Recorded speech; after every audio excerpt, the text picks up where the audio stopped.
So you polished up that resume, you've landed the interview, and now it's game time. But how do you actually turn that conversation into a real job offer? All right, let's get right into it and break down exactly how to win the job interview using some seriously proven strategies and expert advice. First things first, a quick reality check that might surprise you. Research shows that the average interviewer makes their hiring decision in just 5.5 minutes. That's it, 5.5. So that first impression, it isn't just important, it's pretty much the whole game. We have to make every single second count. Okay, so let's start by totally reframing this whole experience. An interview is not an interrogation. You're not just sitting there to be judged. I want you to think of it as a mutual exchange, a two-way street. Yes, they are absolutely evaluating you, but you are also evaluating them. Just remembering that one simple fact completely shifts the power dynamic. And honestly, it's the first step to beating that interview anxiety. So, with that new mindset locked in, let's start where every success story really begins, with preparation. Winning an interview doesn't start when you walk in the door and shake their hand. It starts days, maybe even weeks, before you ever step foot in that office. The number one absolute cardinal sin of interviewing is showing up unprepared. As one industry leader put it, it's the fastest way to get your application tossed in the no pile. When you can't answer a basic question like, "What do you know about our company?" it just screams that you're not serious and that you don't respect their time. So what does prepared actually look like? It means you have to do your homework. You basically need to become a mini expert on the company. Look up their key people on LinkedIn, get a handle on their main products and who they're competing against. A quick search for recent news can tell you a ton about their latest wins or challenges. This isn't about memorizing a bunch of random facts, it's about being ready to have a smart conversation where you can connect what you do directly to their needs. All right, once you've got your research down, the next step is to prepare your own content. And believe me, the best way to do this is through stories. You've probably heard it before. Facts tell, but stories sell. Instead of just making a list of your skills, you need to have 5 to 8 really powerful stories ready to go that show those skills in action. That's what makes you stand out. That's what makes you memorable. So, how do you structure these stories? Don't worry, there's a super simple, incredibly effective formula. It's called the CAR method, and it is your absolute best friend. First, you set the context. What was the problem or the situation? Next, you describe the action. What specifically did you do? And finally, you share the result. What was the positive outcome? And hey, if you can use numbers to quantify it, even better. Let's see how this works in the real world. Here's a perfect example for, say, a customer service job. The context? A really difficult customer wants to return something way past the deadline. The action? The candidate stayed calm, listened, and offered to help find another solution. And the result? The customer not only calmed down, but actually apologized. See? That is so much more powerful than just saying, "Oh yeah, I have good problem-solving skills." Okay, you've done your prep, you've got your CAR stories locked and loaded. Now it's time for the main event, mastering the questions. This is where all that hard work really starts to pay off. Most of those tough interview questions really fall into 2 main categories.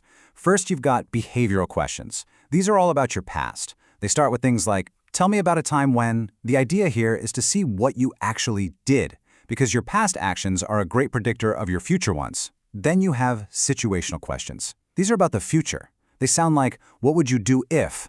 And their goal is to see how you think on your feet. Ah yes, the classic opener. So, tell me about yourself. So many people just stumble right here, and they start rambling through their entire life story. But you have to remember, this is not an invitation for your biography. It's your chance to give your elevator pitch, to define who you are professionally and connect your story directly to this job.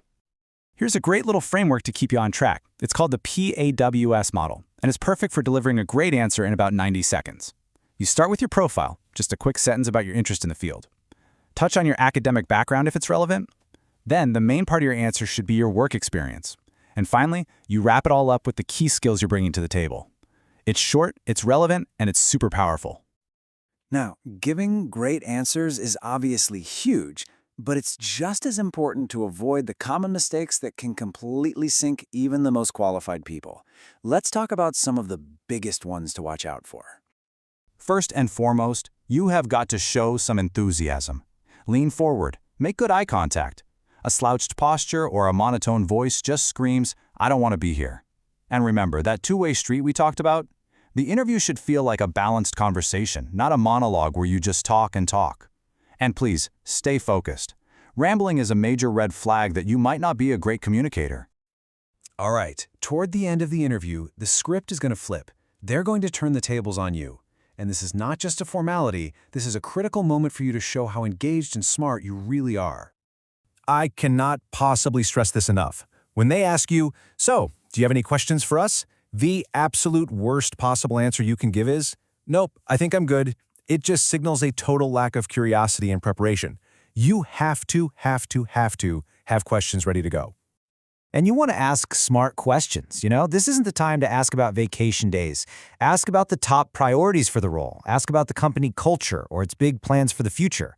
Questions like these show you're already thinking like an employee, not just some candidate, and that you're genuinely picturing a future with them. You've made it through, you shook hands, you walked out that door. Great job. But you are not done yet. There is one final act, and it's just as important as everything that came before it. This is so simple, but it's amazing how many people just forget to do it. Send a thank you note. An email is totally fine, and you should send it within 48 hours. It's not just about being polite. It's a strategic move. It shows them you're still interested, it lets you remind them of something great from your conversation, and honestly, it can literally tip the scales in your favor if it's a close call between you and someone else. And so that brings us right back to where we started. I really want this to be your main takeaway. An interview is not some test that you either pass or fail. It is a process of mutual discovery. Of course, they're evaluating you, your skills, your personality, your fit, but you are also evaluating them.